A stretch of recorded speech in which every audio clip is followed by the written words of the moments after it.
जोर परम पूज्य चर्या श्रोमणी आचार्य भगवान श्री विशुद्ध सागर जी महाराज की जय। परम पूज्य मुनि श्री सुप्रभ सागर जी महाराज की जय। परम पूज्य मुनि श्री प्रणत सागर जी महाराज की जय। श्रीमद जिनेन्द्र जिनमें पंचकल्याणक प्रतिष्ठा महामहोत्सव की जय। अवसर है श्री मज्जनेन्द्र पंचकल्याणक प्रतिष्ठा महामहोत्सव की मंगल वेला का, और हम आपको जोड़ते हैं मध्य प्रदेश के अयोध्या नगरी परासिया नगरी से, जहां पूज्य मुनिश्री के पावन सानिध्य में श्री मज्जनेन्द्र जिनबिंब पंचकल्याणक प्रतिष्ठा महामहोत्सव आयोजित होने जा रहा है।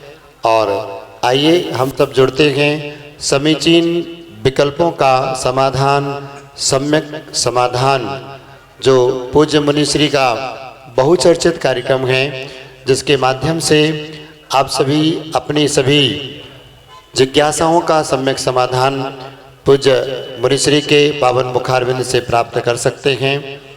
और हमारे YouTube चैनल सुप्रभ उवाच के माध्यम से आप अपने समीचीन विकल्पों का सम्यक समाधान प्राप्त कर सकते हैं। आज कल जब भी आप चाहें अनेकानेक समीचीन सम्यक विकल्पों का सम्यक समाधान आप सुप्रभ उवाच चैनल के माध्यम से आप प्राप्त कर सकते हैं। आप अपनी सम्यक समस्याओं का, सम्यक जिज्ञासाओं को ईमेल के माध्यम से, फ़ोन के माध्यम से भी आप भेज सकते हैं और समाधान प्राप्त कर सकते हैं। तो लीजिए, बहुत ही सुंदर सा, बहुत ही मनोरम कार्यक्रम पूज्य मुनिश्री के पावन मुखारविंद से समीचीन विकल्पों का समाधान, सम्यक समाधान। और मैं निवेदन करता हूँ पूज्य मुनिश्री प्रणत सागर जी महाराज के पावन चरणों में पूज्य मुनिश्री आज के सम्यक समाधान को प्रारंभ करें। नमोस्तु महाराज। ओम नमः सिद्धेभ्यो। नमः श्री वर्धमानाय निर्दूत कलिलात्मने सालोकानां त्रिलोकानां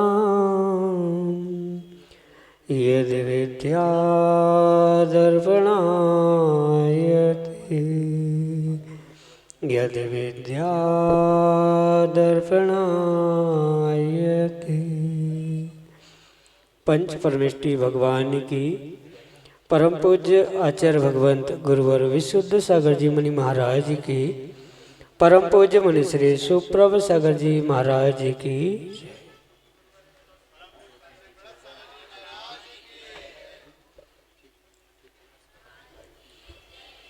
जीवन में निर्विकल्पता की अवस्था भगवत्ता में ही प्राप्त हो सकती है, और उस भगवत्ता को प्राप्त करने के लिए अपने मन में जो प्रतिपल अनेकानेक विकल्प उठते हैं, उन विकल्पों को शांत करना परम आवश्यक है। क्योंकि हम सभी आज से जो प्रारंभ हो रहा है वह अनूठी विधा पंच कल्याणक प्रतिष्ठा महोत्सव इस परासिया की भूमि से, जो कि जीव भगवत्ता को प्राप्त हुआ, वह अपने सभी विकल्पों को शांत करके निर्विकल्प निराकुल अवस्था को प्राप्त होगा है। और वो निराकुल अवस्था ही सच्चा सुख है, जिसे भगवत्ता की प्राप्ति होती है वही प्राप्त कर सकता है। उस भगवत्ता की प्राप्ति का एकमात्र कार्यकारी उपाय समीचीन विकल्पों का सम्यक समाधान, जो कि हम सभी प्रतिदिन परम पूज्य आचार्य भगवंत गुरुवर विशुद्ध सागर जी महाराज के सुयोग्य शिष्य परम पूज्य मुनिश्री सुप्रभ सागर जी महाराज के मुखारविंद से प्रतिदिन प्राप्त कर रहे हैं। देश के विभिन्न प्रांतों से अनेकानेक समीचीन विकल्प हमें यहाँ प्रतिदिन प्राप्त हो रहे हैं, और परम पूज्य मुनिश्री आगम के परिप्रेक्ष्य में उनका हम सबको सम्यक समाधान प्रदान कर रहे हैं। प्रारंभ करते हैं आज का सम्यक समाधान। और आज का पहला विकल्प सागर मध्य प्रदेश से अर्चित जैन परम पूज्य मुनिश्री के चरणों में बारंबार नमोस्तु निवेदित करते हुए अपना समीचीन विकल्प रख रहे हैं कि महाराज जी, हमने विहार कराते हुए आप दोनों मुनिराजों को देखा है कि जब आप लोग धूप छांव में जाते हैं तो अपनी पिच्छी अपने पूरे शरीर पर घुमाते हैं, तो आप लोग ऐसा क्यों करते हैं? हमारे समीचीन विकल्प का सम्यक समाधान करने की अनुकंपा करें। नमोस्तु महाराज जी, नमोस्तु। ओम नमः सिद्धम। परम पूज्य आचार्य भगवान गुरुवर विशुद्ध सागर जी महाराज की, परम पूज्य मुनि श्री सुप्रभ सागर जी महाराज जी की। जो निर्ग्रंथ मुनिराज होते वह 28 मूल गुण के धारी होते, और 28 मूल गुणों में अगर कोई सर्वप्रथम और सबसे बड़ा उनका गुण कहा गया है तो उसका नाम है अहिंसा महाव्रत। और उस अहिंसा महाव्रत की रक्षा के लिए ही समिति आदि आदियों का पालन निर्ग्रंथ मुनिराज करते। उन अहिंसा व्रत के महाव्रत के पालन के लिए ही वे परिपूर्ण रूप से धूप से छाँव, छाँव से धूप आदि आदि स्थानों में जैसे ही एक स्थान से दूसरे स्थान में जाते हैं अपने शरीर आदि का परिपूर्ण रूप से पिच्छी के द्वारा मार्जन कर लेते। जो पिच्छी घुमाना है वह कोई शौक के लिए या ठंड गर्मी आदि के लिए नहीं, अपितु जीवों की रक्षा करने का अभिप्राय उसके पीछे होने से वहाँ धूप के जीव भिन्न होते हैं, छाँव के जीव भिन्न होते हैं। इस कारण से जैसे ही मुनिराज धूप से छाँव में या छाँव से धूप में आते हैं, वह प्रत्येक समय में वे अपने पिच्छी को अपने शरीर पर घुमाते हुए शरीर का मार्जन करते। उसके पीछे का अभिप्राय आचार्य भगवंत बताते हैं कि धूप के जो जीव है वह छाँव में पहुंचकर मृत्यु को प्राप्त हो सकते हैं, उनका नाश हो सकता है, उनका घात हो सकता है। इसलिए धूप से छाँव में जाते समय धूप के जीवों को मार्जन करते हुए धूप में ही छोड़ा जाता है, और छाँव से पुनः धूप में आना है तो छाँव के जीवों को उस छाँव में ही छोड़कर पुनः आगे बढ़ा जाता है। मात्र झूप छाव में ही नहीं, अपितु काले मिट्टी से लाल मिट्टी के स्थान पर जाना है, मिट्टी का रंग बदल रहा है, गीले से सूखे में पहुंच रहे हैं, आदि आदि प्रत्येक स्थान पर मुनिराज अपने शरीर का, पैरों का आदि आदि का मार्जन करते हुए उन जीवों को उसी स्थान पर, यहाँ यानी कि जहाँ के जीव है वही उनको छोड़कर पुनः आगे बढ़ते। ये परिपूर्ण रूप से उस अहिंसा महाव्रत के पालन के लिए ही मुनिराज प्रति समय प्रतिपल इन क्रियाओं को करते रहते हैं। उसके पीछे मात्र और मात्र उनके उस महाव्रत, अहिंसा रूपी महाव्रत का ही परिपालन होने के निमित्त से ही वे मार्जिन करते हुए शरीर को, पिच्छिका को शरीर के ऊपर से घुमाते हुए एक स्थान से दूसरे स्थान आदि में पहुँचते हैं। उसके पीछे अन्य कोई कारण नहीं, अपितु उनके उस अहिंसा महाव्रत का परिपालन ही है। इसलिए उस अहिंसा का और अहिंसा महाव्रत रूपी पहले महाव्रत का पालन करने के लिए धूप से छाँव, छाँव से धूप, काली मिट्टी से लाल मिट्टी या अन्य अन्य स्थानों में कमरे से बाहर कहीं निकलना है, बाहर से कभी कमरे में या किसी बंद स्थान में प्रवेश कर रहे हैं, प्रत्येक स्थान पर वह शरीर को पिच्छी से मार्जिन करते हुए, पिच्छी को शरीर पर घुमाते हुए आगे बढ़ते हैं। ये उनका अहिंसा महाव्रत है। यही आपके लिए सम्यक समाधान। श्रीमती अंजना जैन, जन्नारदेव, मध्य प्रदेश से परम पूज्य मनुष्य के चरणों में बारंबार नमोस्तु निवेदित करते हुए अपना समीचीन विकल्प रख रहे हैं कि महाराज जी, प्रशस्त अप्रशस्त भाव किसे कहते हैं? हमारे समीचीन विकल्प का सम्यक समाधान करने की अनुकंपा करें। नमोस्तु महाराज जी, नमोस्तु। जिनागम में अनेक प्रकार के भावों का व्याख्यान मिलता है। उसमें से कुछ भाव प्रशस्त रूप, कुछ अप्रशस्त रूप स्वीकार किए गए। अगर प्रशस्त अप्रशस्त शब्दों का पहले अर्थ समझे तो आचार्य भगवान कहते हैं जो योग्य है वह प्रशस्त है, या जो शुभ रूप है उनको प्रशस्त कहा जाता है, और जो अशुभ रूप से किसी अच्छे फल को, पुण्य को देने के योग्य नहीं है, ऐसे उन क्रियाओं को, भावों को अप्रशस्त रूप से ग्रहण किया है। प्रशस्त यानी सामान्य भाषा में अगर हम समझे तो जो करने योग्य है, जो शुभ रूप है, जो हमें पुण्य में परिवर्तित करने की शक्ति देता है या पुण्य कर्मों का आश्रवबंध करने के लिए निमित्त बनता है, ऐसे उन भावों को प्रशस्त भाव कहा जाता है। और जो पाप रूप हमें फलीभूत होने वाले हैं, जो करने योग्य नहीं है, जिसके निमित्त से हमें आने वाले समय में पाप कर्म के उदय से दुख आदि प्राप्त हो सकता है, ऐसे उन भावों को अप्रशस्त भाव कहा गया है। मात्र भाव ही नहीं अपितु क्रियाएं भी प्रशस्त अप्रशस्त होते हैं। मन की, वचन की और काय की जो भी क्रिया शुभ रूप परिणत होने वाली है, जिसे योग्य कहा जाता है, वह प्रशस्त है, और जो अशुभ रूप कही जाती है उसे अप्रशस्त रूप से स्वीकार किया गया है। मुख्यतः से प्रशस्त अप्रशस्त में इतना ही अंतर है। ये चाहे भावों में हो, शरीर की क्रियाओं में हो, वचनों में हो, जहाँ पुण्य के आश्रव के लिए, शुभ के आश्रव के लिए की जाने वाली क्रिया है वह परिपूर्ण रूप से शुभ होने से प्रशस्त कही गई है, और उसके विपरीत जो भी कार्य है वह अप्रशस्त रूप से स्वीकार किया गया है। यही आपके लिए सम्यक समाधान। अगले समीचीन विकल्प के लिए हमारे सामने हैं इस पंच कल्याणक प्रतिष्ठा महोत्सव के प्रमुख प्रतिष्ठाचार्य पंडित मुकेश जी विनम्र, गुड़गांव हरियाणा से अपने समीचीन विकल्प के साथ। पूज्य मुनिश्री के पावन चरणों में बारंबार नमोस्तु। पूज्य मुनिश्री, मेरा विकल्प है आज जन्मबिंब पंच कल्याणक प्रतिष्ठा महोत्सव में भगवान के तप कल्याणक के दिन जब भगवान आदिनाथ 60 कर्मों का उपदेश देते हैं और अपनी पुत्री ब्राह्मी और सुंदरी को जब संस्कार देते हैं, उस समय जब ब्राह्मी और सुंदरी के द्वारा पूछा जाता है कि हे पिताजी, जिस तरह से राजागण आपके सामने झुक रहे हैं, क्या आपको भी किसी के सामने अपना सिर झुकाना पड़ेगा? उस समय जब भगवान आदिनाथ कहते हैं कि हाँ पुत्री, जिसके साथ तुम्हारा विवाह संस्कार होगा हमें उनके सामने सिर झुकाना पड़ेगा, तो उस समय वो पुत्रियां आजीवन विवाह ना करने का संकल्प लेती हैं। लेकिन पंचकल्याणक प्रतिष्ठा महोत्सव में किसी भी कन्याओं को 1 साल 2 साल का ब्रह्मचर्य व्रत दिला करके और उन्हें ब्राह्मी सुंदरी बना दिया जाता है।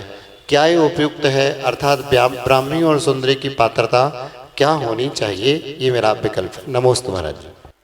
पंचकल्याणक महामहोत्सव भले ही उपचार से, संस्कारों से, पाषाण से भगवान बनाने की क्रिया भले ही है, पर जितनी भी क्रिया होती है या जो भी उसका दृश्यमान दृश्यांकन नाट्य आदि के द्वारा प्रदर्शन किया जाता है, उसमें भी बहुत सारा विवेक रखने की आवश्यकता है। वर्तमान में कुछ स्थानों पर ये देखने में आता है जो घटनाक्रम या जो कथानक वास्तविकता में पुराणों में, आगम ग्रंथों में लिखे ही नहीं हैं, ऐसे कई सारे दृश्य मंचांकन करने के लिए मात्र नाटक आदि के द्वारा दिखाए जाते, जैसे उन क्रियाओं के द्वारा मात्र मनोरंजन का उद्देश्य होता है, पर जबकि वह मनोरंजन आगम के विरुद्ध ही दर्शाया जाता है, इसलिए वह किसी न किसी प्रकार के आगम का अवर्णवाद ही कहा जाएगा। जैसे भगवान की पालकी आदि उठाते समय कोई विवाद नहीं होता, स्वाभाविक सी वह क्रिया है जहाँ जो त्यागीव्रती बनने की शक्ति रखता है उस व्यक्ति को ही वह सबसे प्रथम दीक्षा की पालकी उठाने का सौभाग्य। इतना ही नहीं, मात्र ये जितने वर्तमान में बहुत बड़े बड़े आयोजन किए जा रहे हैं, उन आयोजनों में मात्र पैसा एकमात्र प्रयोजन बन चुका है। इसलिए जीव विशुद्धि, क्रिया आदि पर ध्यान ना देते हुए मात्र द्रव्य इकट्ठा करने के चक्कर में सभी पात्रों की बोलियां आदि लगाकर उस पात्रों की योग्यता तय करता है या उन पात्रों को योग्यता प्रदान की जाती है। पर वास्तविकता में जो जिस प्रकार की योग्यता के पात्र है, जैसे माता पिता का पात्र है, वह मात्र धन पैसे आदि से नहीं, अपितु उनका त्याग, उनकी तपस्या, उनके नियम व्रत आदि के द्वारा ही उनका चुनाव होना चाहिए। मात्र माता पिता ही नहीं, अपितु जो आदिनाथ भगवान का पंचकल्याणक अगर होता है तो वहाँ जो ब्राह्मी सुंदरी आदि का भी पात्र का चयन होता है, वह भी परिपूर्ण रूप से जैसा वहाँ साक्षात दृश्य है, यानी यानी पिता से प्रश्न पूछने पर वह जैसे ही पिता ने उत्तर दिया, जो बेटियों ने वहाँ निर्णय किया था, भले ही नाट्य रूप से हम दर्शा रहे हैं, पर उन्हीं को प्रधानता देनी चाहिए जो परिपूर्ण रूप से कभी ऐसा भविष्य में काम करने वाले नहीं है, या उनका कभी ऐसा भविष्य में काम करने का यानी विवाह आदि करने का जिनका मानस नहीं है।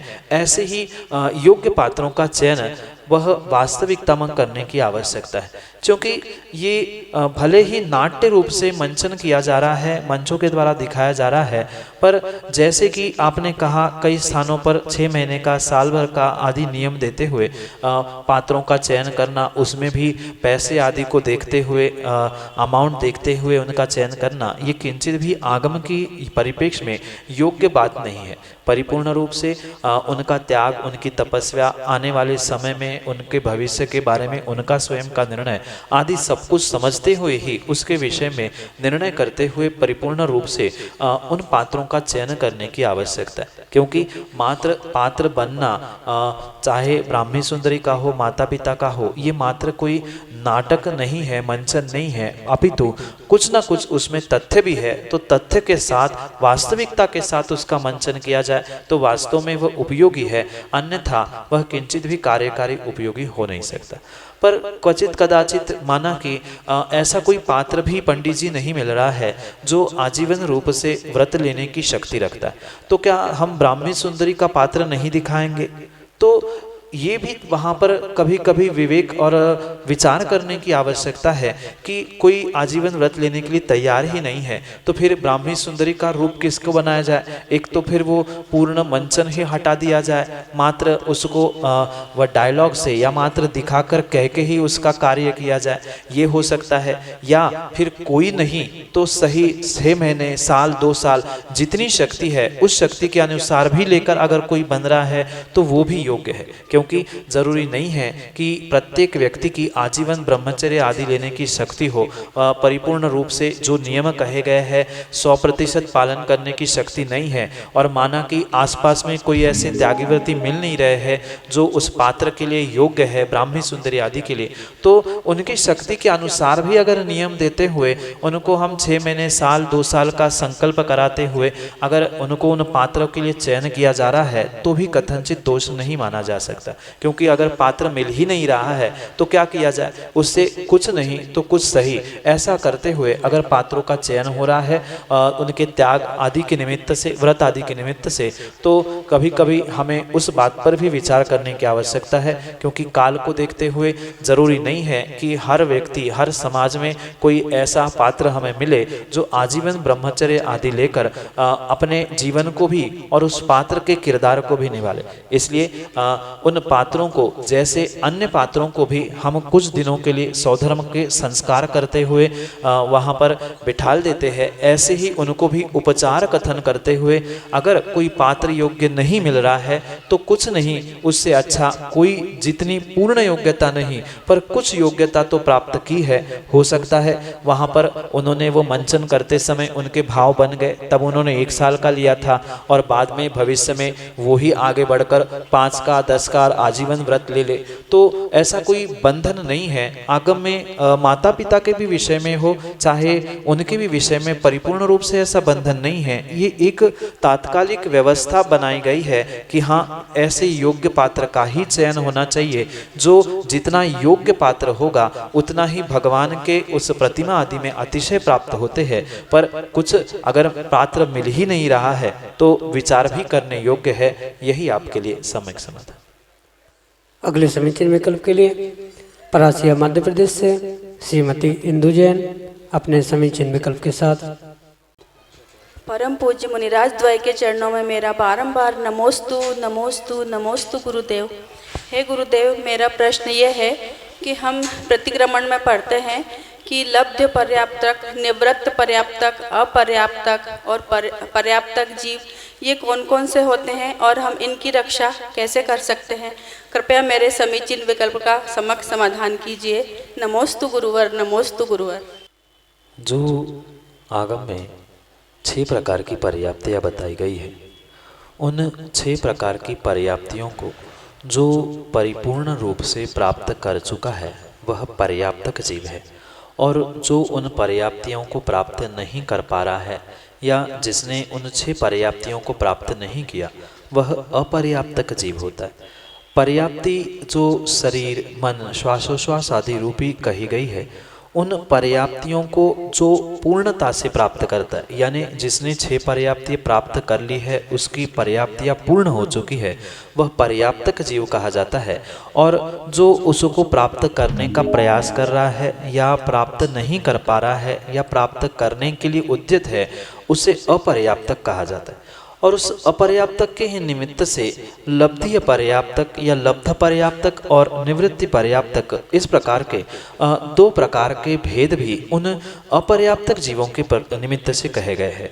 पहले तो जीवों के 2 भेद, पर्याप्तक और अपर्याप्तक। पर्याप्तियाँ पूर्ण होने वाले पर्याप्तक, जिनकी नहीं हुई है वह अपर्याप्तक।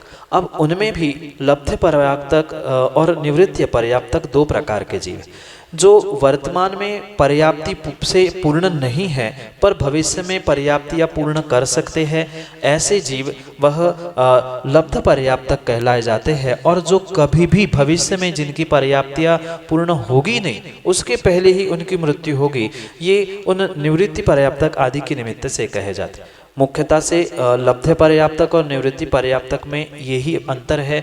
एक परिपूर्ण रूप से आने वाले समय में भविष्य में पर्याप्तियों को पूर्ण करेगा और पर्याप्तक होगा, और जो पर्याप्तियाँ पूर्ण करेगा ही नहीं उसके पहले ही उसकी मृत्यु होगी, ऐसे उन जीवों को वह दूसरे प्रकार में रखा गया है। यही मुख्यतः से उनमें अंतर है, यही आपके लिए सम्यक समझ। अगले समीचीन विकल्प के लिए पंडित राकेश जैन, परासिया मध्य प्रदेश से हमारे सामने। नमोस्तु गुरुदेव, नमोस्तु गुरुदेव, नमोस्तु गुरुदेव। गुरुदेव, धागा और मोती मिलकर के माला रूप बन करके जाप के माध्यम से जाप करने वाले के आत्मोत्थान के लिए साधन बनते हैं। इसी प्रकार समाज में अध्यक्ष और समाज रूपी मोती अगर मिलके एक साथ काम करें तो समाज की एकता और समाज का आत्मोत्थान हो सके, इसके लिए मार्गदर्शन दीजिए। नमोस्तु नमोस्तु। ये परम सत्य बात है। जब भी कोई माला बनती है वह धागा और नाना प्रकार के मोती आदि से ही बनती, पर धागे में इतनी योग्यता होने की आवश्यकता है कि वह छोटे और बड़े सभी मोतियों को एक साथ लेके हुए एक ही स्थान पर या एक ही धागे में पिरोने की शक्ति रखे।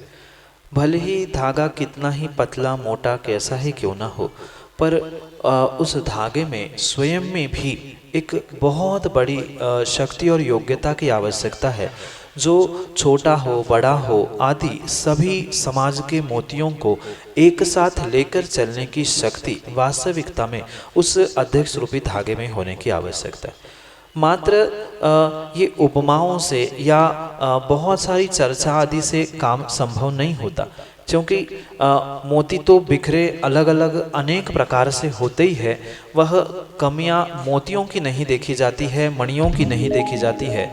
अगर सुई और धागा योग्य है तो कहीं भी कैसे भी बिखरे हुए छोटे बड़े कैसे ही प्रकार के मोती मणि क्यों ना हो, उसे परिपूर्ण रूप से एक धागे में पिरोया जा सकता है। पर पिरोने वाला वह धागा, पिरोने वाली वह सुई, पिरोई जाने वाला वह व्यक्ति, उसके पास भी उतनी क्षमता, उसने योग्यता और परिपूर्ण रूप से सभी को समाविष्ट करने की या सबको अपना बनाकर जोड़ के रखने की भी एक बहुत बड़ी कला प्राप्त होने की आवश्यकता है। क्योंकि उसके अभाव में कितने ही अच्छे वह मोती क्यों ना हो, कितने ही अच्छा धागा क्यों ना हो, पर समय पर कौन से समय पर क्या करना क्या नहीं करना, किस प्रकार से किससे क्या कार्य करवा लेना, हमें क्या करना है आदि आदि उन अपने अपने कर्तव्य अधिकारों का मणियों को और कर्तव्य अधिकार अपने अध्यक्ष को भी और पूरे समाज को अगर बोध हो जाएगा तो ये वास्तविकता में वह दोनों मिलकर एक बहुत बड़ी जाप जो पापों से बचाने वाली हो सकती है। पर आवश्यकता प्रत्येक समाज के घटक को, प्रत्येक मोतियों को अपने कर्तव्य का और अपने अधिकारों का भी बोध होने की आवश्यकता है।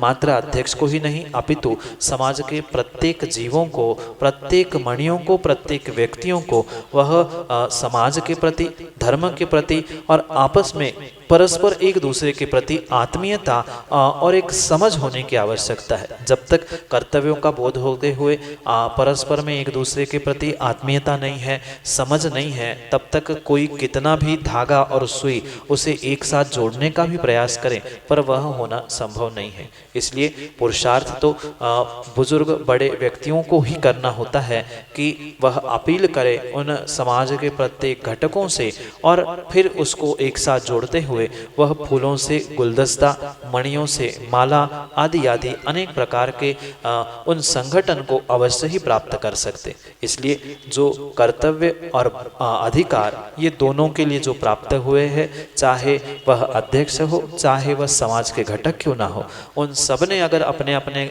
कर्तव्यों का यथा योग्य यथा समय पर पालन किया और अधिकारों को समझते हुए ही उन कर्तव्यों का पालन किया तो नियम से वह समाज एक बगीचा की तरह महक सकती है। जीवन और समाज के उत्थान के लिए इतना ही पर्याप्त हो सकता है कि वह साथ मिलकर साथ के साथियों का कल्याण करने की भावना के साथ उन भावों को जोड़ने का और समझदारी से काम करे। यही आपके लिए समझ का सम्यक समाधान। श्रीमती रानी जैन, परासिया मध्य प्रदेश से अगले समीचीन विकल्प के लिए हमारे सामने। दुई मुनि श्री के चरणों में त्रिबार नमोस्तु नमोस्तु नमोस्तु। हे गुरुवर, मेरी जिज्ञासा है कि कर्म निर्जरा और कर्म दहन में क्या अंतर है? मेरी जिज्ञासा का सम्यक समाधान कीजिए। नमोस्तु गुरुवर। माँ, एक ही क्रिया के अनेक नाम हो सकते हैं, एक ही वस्तु के अनेक संज्ञाएं भी हो सकती है। भले ही हम कर्म निर्जरा कहे, कर्म दहन करें, पर लगभग दोनों का अभिप्राय यही है, कर्मों को नष्ट करना ही कर्मों के निर्जरा है और कर्मों को नष्ट करना ही कर्म दहन है।